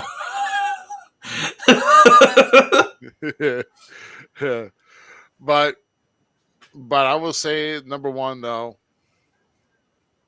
Oh yeah, it's one. This is my number one here. We can't argue. I'm with you. And 100%. that was made scary, and Foley made it look even more scary. Foley was lucky he was alive after this. Yeah, like this match was made for destruction, and that's what it's synonymous with now. Like between Shawn and Undertaker's original match, and then Mick and Undertaker's second the second match, it's meant to be that weapon of destruction to take lives, and that's that's a scary thing to think. Like that thing's destruction of its own. Yeah, the GQ. I know that there was some rumor at the time when the Hell in a Cell came out that maybe you were around town at the time, but did you actually attend this in person? Like, were you physically at the Kiel Center? I had gotten comp tickets. It was the first time I had gotten those, and was there for it. I mean, I knew some of the backstage stuff that happened. Like, let's see how Kane got to the building. We heard that story many times over the years. Yeah, we did. And the fact that another brother was supposed to be putting on the jumpsuit for the cameraman, but couldn't fit into it, so that's why I went to the other brother. Yeah. Which, yeah, just saying. Yeah. And, so we knew some connections that are involved in that, that first Hell in the Cell. It was Bad Blood was the pay-per-view back in October 97. Which I was in attendance for, and let me tell you, man, being there for the first Hell in the Cell match, you can't beat it. So, I mean, I bet that was a spectacle to see that. Oh my God! Oh, and we thought that Shawn hanging off the edge from the top and then going to the table. We thought, I mean, that popped even there. That pretty much is why Foley had to do what he did. Because he wanted not this spot that you're showing right now, because that was a mistake. Yeah, the spot we're looking at right now wasn't even supposed to happen. The one where he was throwing off over onto the announce tables and everything. That's why Foley had to do something a little bit more spectacular than what Shawn did. I mean, because I know I heard Foley tell like different things about this match as each time he's told the story about this particular match. But as they were walking on this roof, there were like a clip, like metal clips, like you would hear like ping, like popping off on some of these, and that with Undertaker actually almost stepped through on one when they were just up there. Well, he was walking across, he almost went through it. Some of them were zip ties; they weren't the metal clips, as you see when they show the ground. Yeah. Because they didn't think that their weight would go through it that much, and they didn't think a lot of on top stuff so. Oh man, I'm telling you, I mean, chain link across the top only been basically how I would have gone up there at all. Now, when you look at it, though, I mean, now they got bigger footholds now so that they could climb up there and everything's so reinforced. And if it breaks, it's set to break. Yeah. Hey, you know what I don't miss is that red coated Hell in a Cell. Oh, that thing was hideous. That was Oh, I hated bad. that thing. That Who- was totally bad. With those, That was a dumb mistake by Vince. well, you know, I mean, we still got it, don't we? Isn't it still red, or did they go back to no, they went back to the regular the silver? silver. Yeah, no, yeah, they retired the red. Thank God. And Make it blue. no, we already had a big blue. I'm sorry, I missed the big blue bars as far as the steel cage match. Facts. That Actually, I just missed the old bar structure steel cage match. I missed that. But I will say, SICW, that's what their cage is the bar type, not the chain link type, but it's the bar type, and it looks pretty decent. And it's solid too. Trust me, I felt the structure. There's no give to that, and it's pretty solid. So, but kudos to them on getting a cage like that, because if they do want to go up or they want to climb up or whatever, then they do have some easier ways of getting it up there. Well, there's only one way to win a cage match. And you know what? I hate being, what's the word I'm looking for? I don't know, but Negative Nancy. but what I would like to see is, I know the referee wants to be inside of a cage. I like seeing the stipulations I liked back in the day were if you were going over the top or through the door, both feet touching the floor. That's the only way you win. Referee stays on the outside. Yes, I want it back. That's the reason. So that's the reason I couldn't put the steel cage match in as a scariest match, because they lost. They softened it, really. They did, in my opinion. So the steel cage doesn't. One of my other another one that I would love, because I think they're scary, are bull rope, or the bull rope or the strap match. When they're tied together, and that match was always so brutal. Every one of those matches are pure destruction and chaos and fear in some sense. So one thing that just came to me is a structure that really didn't give much either, but it really didn't get used that much, but maybe a few times. The Punjabi prison match. Bamboo doesn't. I'm just saying, that's what I'm telling you. That's what it's. No, you're right. GQ can stay off. You're right. You're 100% right.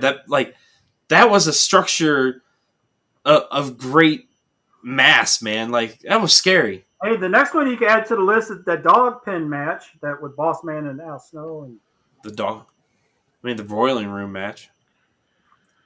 That was a scary match. There's so many. We've heard the top ones, but Hell in a Cell takes the cake. Well, if you're going to get dumb like that, how about Mae Young's son hand match? How's that? Stop it. hey, the winner arm wrestling match. I mean, come on now. Come on. I mean, seriously, I heard that structure though, that of the bamboo that was there. Bamboo is a very strong type of material. Yeah, you don't give that well. Hello, you haven't been really hit with a tight kendo stick when it was just getting broken in? Yes. That hurts. I'm telling you. Yeah, and I didn't know much about it. I'm like, hey, I just got this kendo stick. Oh yeah, we're gonna break it in. Yeah, it cracked me real good over the head. Yeah, that was a bad idea. I rather would have got it. It's like getting hit with a broomstick. It's like you don't give. A plastic broomstick, by the way. Oh my God. I think an easier hit would have been like a wooden spoon from my mother. Good Lord. My mom was the queen of the wooden spoon. I love it. Yeah. Okay. We're talking about beatings from our mom for okay. This whole I trust my Latino challenge thing going on, where they throw the flip flop. Okay, yeah. So I trust my Latino wife or girlfriend or whatever, and then she's throwing a flip flop because Latinos are known for beating their kids with flip flops. I guess. I relate to that, but mine was a Birkenstock, so it was a different story. You're not on my level. Birkenstocks. My mom was a professional flip flop thrower, bro. She could hang with the best of them. So, wow.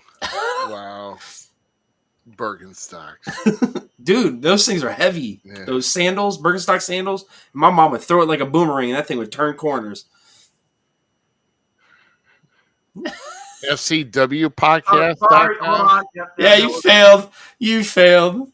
A little Botchamania 482. I got a clip for you. It's not funny now. And if you write to that, you're going to get an automatic response saying mailer Damon undeliverable. So it doesn't exist. It doesn't exist. It doesn't exist. It's a little bright on this side. No. Is it what? Well, what was bright? Oh, my lights, man. Oh, okay. I'm trying to fix the. I feel like I'm just glaring. Oh. You notice, I think my camera, just real quick though, I think my camera shot's been a little bit crisper the past couple weeks. For sure, you're looking good. I went back to my previous camera that was giving me trouble, and now it works now. Uh-huh. You guys needed a separation. This is why I think me and the soundboard's going to have to give me a separation here because I'm going straight through the mic. I may have to pull my old soundboard. Yeah, my old soundboard. I hate doing it, but I love this one. I mean, this one's, got so many bells and whistles on it. I like it, but if it's not even coming through. A trailer loads of bamboo for real. Alan did, man. Did you not see those photos? They went and cut down talk about a scary sight, dude. They went and cut down like these guys. This guy's he does tree trimming sometimes, right? Yeah. And they went in this backyard and cut down all these bamboo, and they found inside of it all because the bamboo was so evasive, right? Was the family's playset, the kids' playset.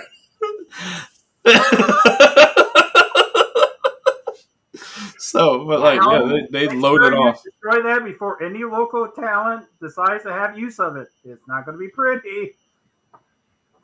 Wow. Holy crap. Man. I wish I would have known. I would have taken some of it. You can make cups out of them. Bamboo cups. So. Yeah. One thing, and like I said, I mean, because I was kind of depending on some of the scariest or the most frightening matches, just in general between the guys that are inside the match. JBL, Eddie Guerrero, No Way Out, right? No, Unforgiven. Unforgiven. Yeah, Unforgiven. That is the one for me. That is one of the scariest matches to watch. Like, I remember I was so fixated in that match. The brutality, the just blood everywhere. Like, holy cow. I'm going to throw one out there that you don't think would be scary because it technically wasn't as scary as when you knew the backstory. You were scared to see what was going to happen on the receipt. The Blue Meanie versus JBL. Oh, God! What pay-per-view was that? That was right after One Night Stand. Yeah, in 2005. It wasn't a pay-per-view after it. I think it was just on SmackDown or something. I could have swore they had a pay-per-view match. JBL and the Blue Meanie. I don't remember. I could have swore they did. But you got to admit though, after he busted him open, and they were going to have him in the match as a repeat match as a receipt, how that was going to go down, made you a little scared to see who was going to shoot on who on that one. Right, exactly. The one as far as like kind of like a frightening as far as the gore type of deal. If y'all can remember, Brock Lesnar, Undertaker, No Mercy, 2003. Toward the end of Taker's badass persona. Yeah. I forgot. I don't know if that was a Hell in a Cell, possibly. That could have been or just. I know there's a special stipulation type of match in that, but Taker was cut. He was really busted open. I think it was cut at the top. He was wearing a crimson mask, totally dark, thick crimson mask through most of that match. And I was even scared to the point maybe he lost a lot of blood. So, but no, that was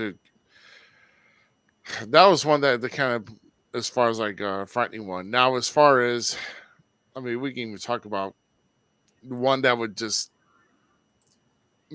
that was just so out of whack, so spooky, make yourself chill, like some freak accidents, such as like if we say the word Sid, we all know. when he jumped and landed on. Yeah. Ooh.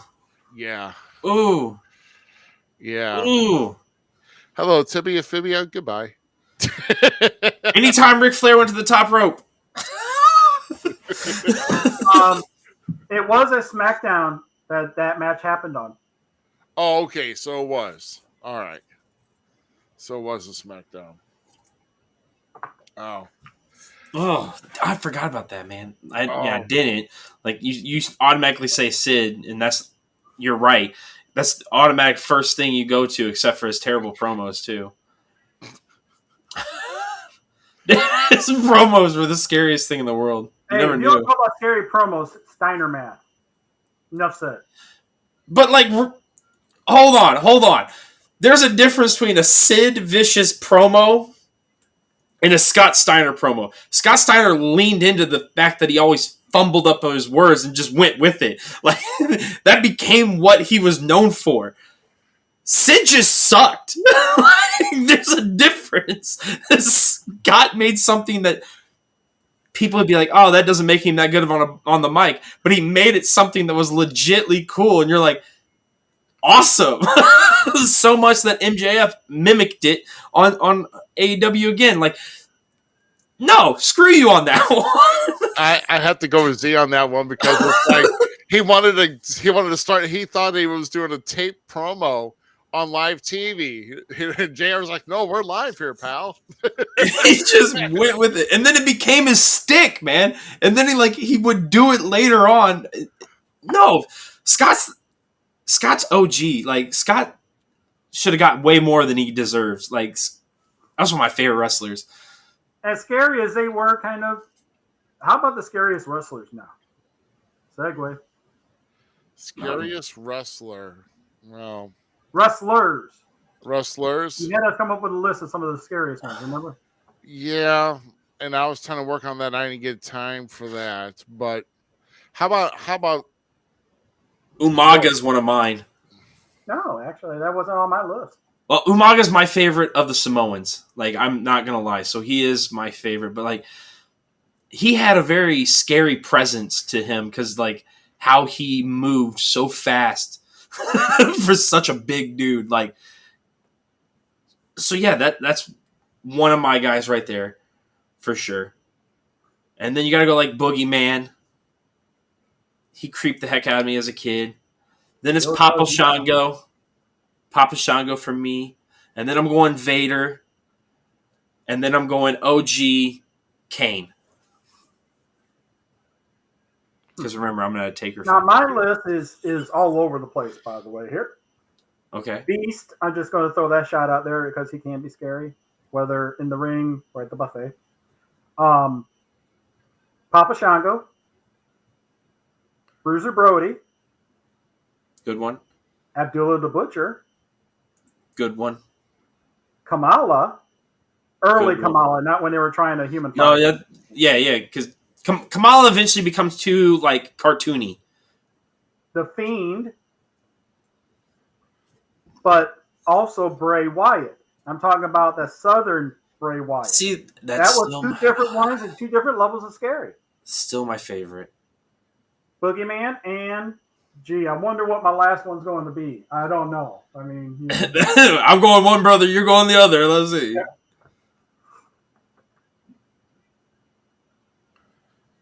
Hello, Ruby. Oh no, I'm sorry. I was. Oh, Just, you gotta put Mankind in there. Why not? I'm putting Yeah, Mankind You in know, there. believe it or- and George Animal was on my thought process though too. Early George Animal Steel. I bumped him off for the others and everything, but You George also Animal like. was funny. For me, I'm sorry, Ruby. I'm going to step on your toes because I'm going to add more to my Okay. list. Andre the Giant, for sure. Oh, Sheer size, dude. Come on, like I didn't get to see it, but I got to see. the other workers. I got to see Great Khali live, and that was like totally because I'm a big dude. I'm a tall guy, like 6'1". I'm an average tall guy, right?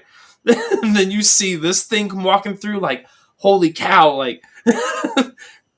So yeah, Kali is a good one. Like I said, I agree with Bray. I mean, like all these features that were just kind of scary or just kind of freaky, as far in a sense. GQ, what do you think about Kevin Thorne? The ECW Kevin Thorne. See, I I can't mean- ever rate him as scary. You know, when you ride in a car with him, that he's driving, and you hear the stories, you kind of warm up to him a lot. I mean, so I like that gimmick. So I was still sad that it never went got anywhere. Gangrel, and both of them didn't go to the level that they needed to be scary, in my opinion. Oh, Gangrel is freaky, period, dude. Well, yeah, I mean, but He had one of the coolest entrances of all time, though. Yeah. Yeah. okay. So you're talking about the Brood. Yeah, I mean, that was easily one of the greatest entrances of all time. Like nobody can top that entrance. Yeah. Yeah, I mean that was an awesome entrance coming from the burning ring of fire. Oh, bro. Run the burning ring of fire. Oh, shut up. Like what? How about we talk about some ones that were trying to be scary but weren't? How about this guy?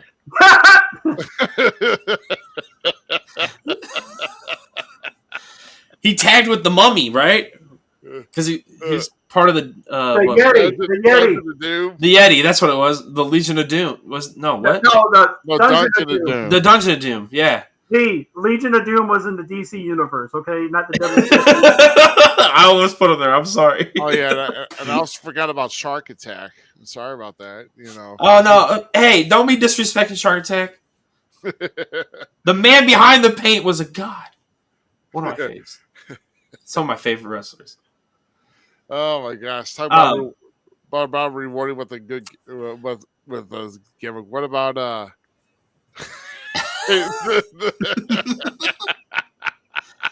I was gonna say, I'm gonna mess her name up. Louis Vuitton. Luna Vachon? Luna Yeah. Vachon. Did I say it right? Luna Vachon. Yeah. Yeah, she was creepy as hell, bro. Well, if you want to add her, you got to add Scary Sherry then. I'm okay with that. I'm not even against that. Yeah. And what about another guy that had a very short cameo and never came back after that? Get him off. No, I thought of putting that on there as a joke. I'm like, no, even I can't be that lame. So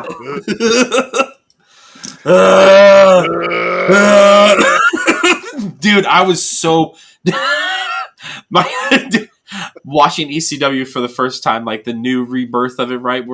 I'm like all in this like feels. We just came off of One Night Stand. Like we're getting a legit ECW, and then this was the first damn thing we saw. I was so pissed, bro. You saw the classic entrance. You saw everything. Yay! Bam. Like, dude, I was so pissed. I was so pissed. Like I would have rather seen Chucky in the ring. That's what happens when you actually let networks dictate your characters. Dude, that was talk about a scary, funny moment. So, okay, back in Halloween Havoc, I think it was 95, 96. No, it's been 97, I think. When Chucky came on. 98. Was it 98? So I was okay. I'm gonna open the curtain real quick. right? I'm gonna let you in on a deep dark secret of scariness for Zach, for Zmiz. So I used to have a very, very like petrified fear of Chucky. Severely petrified fear of Chucky. My sister had to burn her buddy doll, like petrified fear of that damn doll. I remember watching Halloween Havoc, and then he pops up on screen, and I was pissed because I knew I wasn't gonna be able to sleep that night. Now I don't have this issue and this fear of Chucky. So then when we get around to Halloween Havoc just recently, when they did the Braun Breaker thing with Chucky, that stuff was gold, and I enjoyed everything about it. So talk about a scary moment there. There's a scary story for you. God. Oh, man. No. But screw the zombie. Screw the zombie. Oh, man. Yeah, that was... I just thought about... What? There you go. That's... So that... It was because of those movies that I was able to, like, not have that fear anymore. Crazy. Oh, wow. I'm sorry, I can't. Okay, a little background. Was in town for a show. Me and Beast went out to go catch a movie before we went. Like he was in the day before or something. We went to go see Bride of Chucky. We can't laugh. If we hear the name Martha Stewart, we can't laugh anymore after he said the phrase. We can't not laugh anymore. Whenever Chucky said the phrase, Martha Stewart kissed my white plastic ass.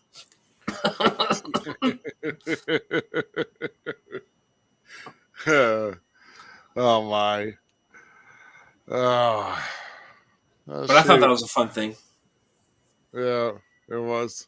Can we talk about one scary thing that happened in like today's wrestling? Yes, let's do that. Okay. So if you haven't seen, we Tony Khan said that he had a gift for Sting. Oh, hell. A gift for Sting. So Tony Schiavone and Sting were in the middle of the ring, and Tony's gift was Ric Flair's in AEW. Woo! GQ and I started talking about this. By the looks you're shaking of the head, you may not give a crap about this. I better not see Ric Flair put on a pair of tights in February 2024 because I will turn off the television from AEW. Ric Flair hopefully was just there as an appearance, but it's kind of cool. I mean, obviously Flair's not under. I mean, yeah, he has been under any contract with WWE for some time now. Yeah, it's been a minute. Yeah, it's been a minute. So, but no, that's. And like I've been telling you, Z, TK is spending money more left or right than Ted Turner ever has. I mean, I think TK has more money than Ted Turner did. It has to run out sometime. Like, you got to like stop pouring money. His dad has more money than him. It's Shad Khan that's got this money that owns the Jacksonville Jaguars. The guy from Mortal Kombat, Shao Kahn. Oh, for God's sakes! I mean, the guy that owns the Jacksonville Jaguars and has complained to WWE to take down the Jacksonville Jaguars NFL belt and not sell it. So there's only 31 available teams to choose from if you're going to buy those stupid NFL belts. And you see how they're pushing those now on television. Have you seen those? Dude, it was the worst idea ever. Did you watch SmackDown? Yes. Where Paul Heyman's holding it, and Roman's like, "What is that? What is that?" And then they trash all over. Oh, the belts are ugly.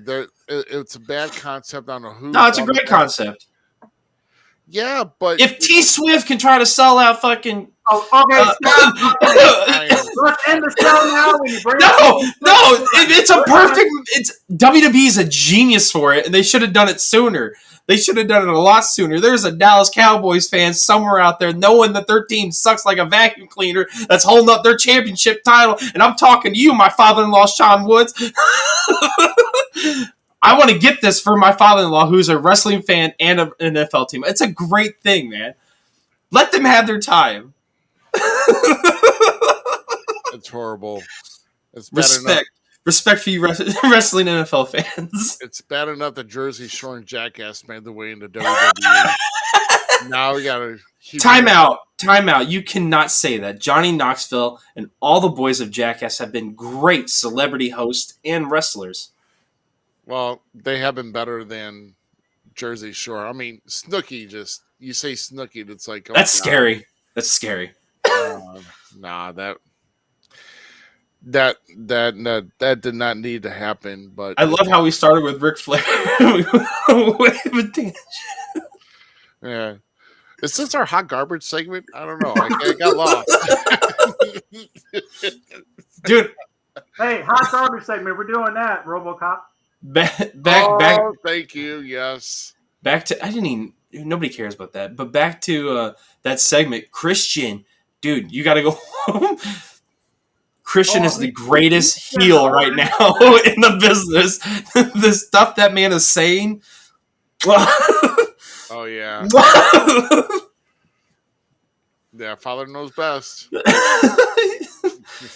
If there was a real God,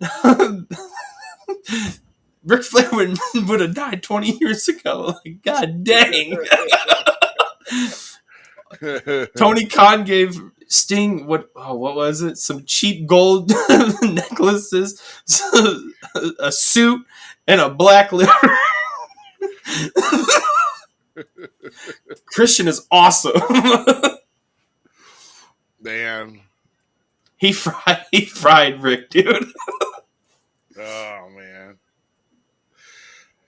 Oh, well, we also. No, I'm not done yet. This hot garbage second. Can I also give props to Jimmy Uso being freaking hilarious? Jimmy Uso is coming into his own like Jay has been, and it's good that that's happening. So Jimmy plopping on the couch. Yeah, just plopping on the couch after getting hurt. I'm on the injured reserve list. No, I'm not. Never mind. I can't wait to see more of those two. Like, it's so fun to watch this storyline because everybody's like, "Oh, Roman Reigns doesn't defend his title, this and that." Like, the bloodline stuff's done, but like, here's Jimmy and Roman literally telling us more of a story, and it's just beautiful to continue to see it. So, all right, hot garbage segment done. Take us home. No. Oh, you got some trash to put away? Hold on, yeah, I'm looking for one of them. Don't post any more pictures of Ruby. Don't be rude. I wasn't actually going to this time. This time.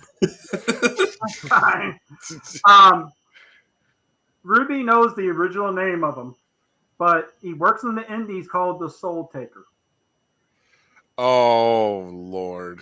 What? Mm-hmm. Yep. Is that the Undertaker? The Black Undertaker. We're coming for you, Blank Taker.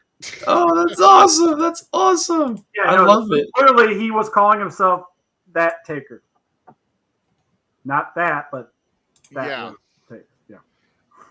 Yeah, we're coming for you. Yeah, we know. We're definitely not saying that word. What's up, my Taker? I'm trying to find the one that I'm looking for, which was a local wrestler. And Ruby may have worked with him a few times. It was in CSWA or RCW. Right.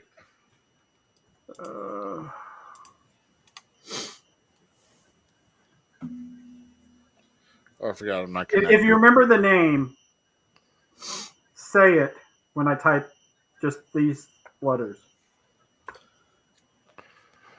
Oh, you're talking about Hank Morgan?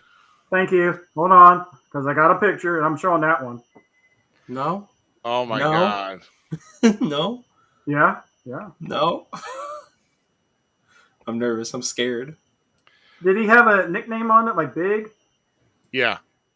There it is. Both these guys were in the hood. You draw your conclusions. So, Big Hank Morgan. And I'm coming back over to share the screen in 3, 2, 1. Yeah, and he's been gone for some time now. What's whited out on here, which is funny to use the term white It's out. Speckle. Yeah. He had on a legit membership patch. This guy was lucky that Beast just walked away, because he's telling Beast, "Oh, it's just a gimmick. I'm not like that." Blah blah blah. While he's wearing a legit patch on it. Yeah. Not as bad as Pretty Boy Floyd having that one that was supposed to be from a video game, but it's that, so. I would say this is probably the most uncomfortable gimmick I've ever seen in a locker room. Yeah, because knowing that Brian James and there's a couple others over. I'm uncomfortable right now. Oh, bro, I could not. I'm like, ugh. I couldn't even be in the locker room. It was true story. I couldn't even be in the locker room with this guy because if something for some reason would have gotten out of control, I'm not going to be part of it. I'm walking. I'm like, adios, call the police. Y'all deal with your own. I am not dealing with that. So, but no, he was a good worker, though. He really was. It's just, hey, What's up, how Austin? you doing? It's just some things that you do. Oh my God, I can go on a tangent of things you don't use for gimmicks or personas in wrestling. That was one of them. That should have never. And I know Hank Morgan, rest in peace. I know that was your thing, but bro, even back in the 90s, that's still way too soon. And it's even too soon today. Hell, even in the 80s, it wasn't done at all. It should never have been done. No, I 100% agree. Definitely. Yeah. Yeah, no, it should have not been done. Hold on a second. I got to check somebody on that one. That's got to be. While you're checking that, we all know that this Saturday also is Crown Jewel. So there's been several matches announced. A lot of them are title matches. Bianca Belair is going to get her ring match against Io Sky. We got Seth Rollins defending against Drew McIntyre. And the big one, Roman, defending against LA Knight, which is going to be entertaining, even though I know that LA Knight's not going to take that. Bro, that beginning of SmackDown, that was fun. That was great. That was amazing. Look here, you idiot. I'm not talking about you, Milwaukee. Yeah. Oh, dude. I want LA Knight to win so bad, but we know it's not going to happen yet. No. Yes, I don't even know if it's even going to happen. I feel that LA Knight is not going to be the one to dethrone Roman Reigns. Oh, no. He's nowhere. No. We don't know who's going to dethrone Roman Reigns. Cody, yeah. But it's just, we all know that you can't stay champion forever. I want Drew to win, though, for sure. I think like the longest streak of like a team winning championships, I believe, is the Bruins of UCLA and men's basketball with 11 straight championships. But I don't think there's been anything more dominant to the point of a wrestler. Like, obviously, Bob Backlund or Bruno Sammartino. He's the one that's at the top. Bob Backlund's got another, who's right underneath him. And of course, Hulk Hogan, number 3. Well, Hulk Hogan's what? 8 years? Hold on. How many are they? Like, I mean, I think Hogan is like 1,474 days. So Roman's got about another year to surpass Hogan to stay on that. So yeah, that would be crazy, bro. Okay. So, real quick, this would be our final segment. The top 10 longest reigning champions as of whenever this article was written, which does not include. Let me see if I can find a date real quick. This was in August of 2022. So it does not include Roman Reigns yet. Number 10. Any guesses first? Number 10. This is not Roman WWE Reigns. champions, world champions in general. Roman Reigns. Number 10, Rob Van Dam. Number 9. This overall title reigns? Oh, just longest reigning world champion, not specific company or anything, just world champion, how long they've held a world title at one time. Okay, so you have to put this as a general championship reign because Rob Van Dam was world television champion. I mean, are you thinking world heavyweight championships or just title reigns in general? Hold on, I'm looking. Okay, it was the TV title that they're mentioning on that. So my bad. Right, yeah. Because he had it for like 2 years, then he had to relinquish it when he got injured. Number 9, Ric Flair, 800 days. Okay, right. Number 8, Harley Race, 900 days. Okay. Number 7, Hulk Hogan, 1,400 days. So, all right, pause. No one's including Nick Aldis's over 1,000 days as champion in the NWA. Okay, I got this from Sportskeeda, so they're not going to include NWA, or Adam Pearce would be listed on that too. Bill Apter, do your homework, sir, before you come to FanFest here in May. You know this. Bill Apter is with Sportskeeda now, according from the last press conference. I'm going to have to watch me another press conference here. Hold on a second. This was Christopher Scott Wagner that wrote this one. All right, Bill Apter, go smack Christopher Scott Wagner and tell him to do his job. Okay, go on, GQ. I'm sorry. Okay. Number 6, Frank Gotch for 1,800 days. Dang. Are these consistent or like single title reign? Yes, single title reign. Yes. Number 5, Bob Backlund, 2,100 days. Number 4, Lou Thesz, 2,300 days.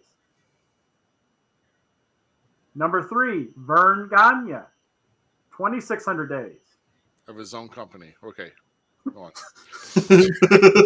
You don't count. Bruno Sammartino, 2,800 days. Okay. Number 1,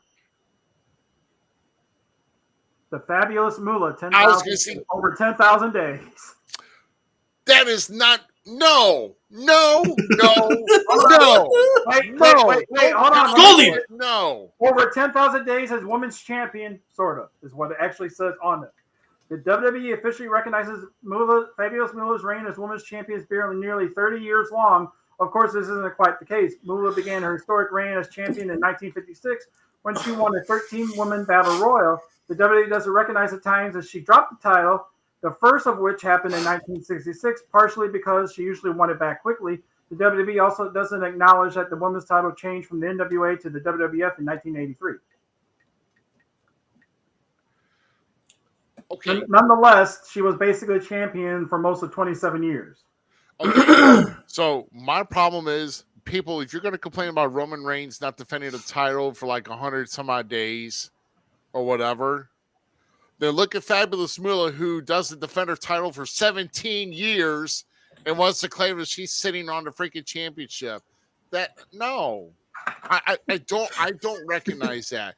Not that I have nothing against Moolah, but if you have a championship and you could be defending it and you are wrestling, that's not my problem. Don't play this whole politics. Ruby's Ranta is sponsored by Fanta. Oh, this is not Fago. Oh hell no, I wouldn't. Oh hell no. But no, I'm sorry. To me personally, I'm not recognizing Moolah's title reign as a consecutive. It's so broken down, whatever. Now, I'll give her that. Maybe she's probably held it for a certain number of like a few years, whatever. But no, I'm sorry. But what I'm going into here is, I mean, you're going to say, but how many times have you defended it in that time frame? If you're Moolah and if you're supposedly at least wrestling like once a week for 30 years, okay, 52 times 30, okay, so that's what 1,560 matches defended consecutively, and I guarantee you she did not do any of that. Guarantee you know that was during territory, so they were at least doing 3 shows a week, if not a little more. Back then. And they were a special attraction, so people wanted to have that happen. But they're not going to want the women to get over on the men, so that's why they wanted the heel to go over more, if you think about it. Well, like I said, I mean, I know Moolah's not her time. I mean, you can say there's controversy around Moolah and everything else. You know, she's the one that got women into wrestling, and she's ran her school. How she ran her school, there's people tell their stories. We all know, and if you don't know it, watch Dark Side of the Ring. You know, right? I mean, everybody's got an opinion, everybody's got a story, but of course, how 27.4 years, 0.4, 40. Good Lord. You gotta have that extra 0 at the end to make it count a little bigger. Oh my gosh. So your rant is over. Sponsored by Fanta. Let's go on and wrap it for the night. We'll come up with maybe something as deep and thoughtful next week. Yeah. Well, I'll tell you what, guys, we are going to have a guest next week. And I'm hoping next week I'm going to have something as far as my board fixed, whatever the case may be. I'll have something I'm going to have to work on throughout the week. But there's also going to be probably some times where you saw tonight that you may be seeing a lot more of that here within the upcoming months. But I will be around. I will be producing. I will be doing a lot of stuff behind the scenes. But I got my faith. If I'm not here right on time to be here to start the show, I got the Gem City Mouth. I got GQ. Those 2 guys will guide the ship in to get you started, and also provide some great banter with some great guests that I know we're going to have coming up. So, but hopefully you guys had some fun. At least, always. Shit, I just like the whole. I'm going to miss this already. Oh, for sure. I love the different graphic. Well, we don't know what Christmas brings. Oh yeah. It's gonna bring jingle balls. So good night, everybody. All right. So until next week, we will have a guest for you for GQ for the Gem City Mouth Zmiz. I am Rough Cut Rick Ruby. This has been your Halloween Spooktacular here tonight, and we thank you for joining us. And we will see you next week. All right, guys. Be safe out there Tuesday night. Go ahead and get yourself some candy, kids.